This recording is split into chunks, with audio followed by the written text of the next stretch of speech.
दोस्तों, हरियाणा में प्रधानमंत्री नरेंद्र मोदी ने प्रदेशवासियों को दी उड़ान सेवा की सौगात। एयरपोर्ट से किया सेवाओं का शुभारंभ। उन्होंने प्रदेशवासियों को उड़ान सेवा की सौगात दी। प्रधानमंत्री ने एयरपोर्ट से हवाई सेवाओं का शुभारंभ किया।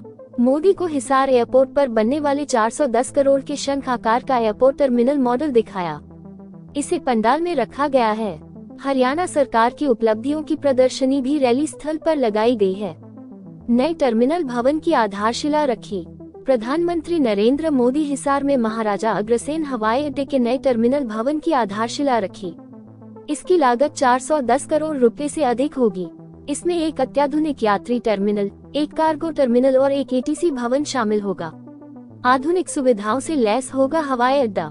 इस हवाई अड्डे में एक अत्याधुनिक यात्री टर्मिनल, एक कार्गो टर्मिनल और एक एटीसी भवन शामिल होगा। प्रधानमंत्री हिसार से अयोध्या के लिए पहली उड़ान को भी हरी झंडी दिखाएंगे। हिसार से अयोध्या सप्ताह में 2 बार के लिए निर्धारित उड़ानों, जम्मू, अहमदाबाद, जयपुर और चंडीगढ़ के लिए सप्ताह में 3 उड़ानों के साथ यह विकास हरियाणा की विमानन कनेक्टिविटी में एक महत्वपूर्ण भूमिका निभाएगा।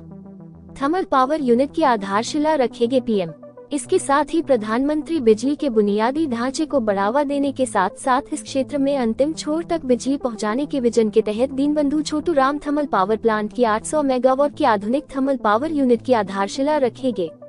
233 एकड़ में फैली यह यूनिट करीब 8,470 करोड़ रुपए की लागत से बनेगी।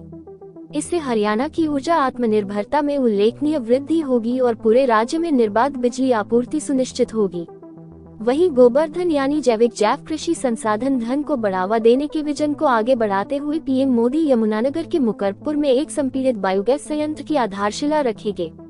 इस संयंत्र की सालाना उत्पादन क्षमता 2,600 मीट्रिक टन होगी। ये संयंत्र स्वच्छ ऊर्जा उत्पादन और पर्यावरण संरक्षण में योगदान करते हुए प्रभावी जैविक अपशिष्ट प्रबंधन में मदद करेगा। हरियाणा के विकास में होगा इजाफा।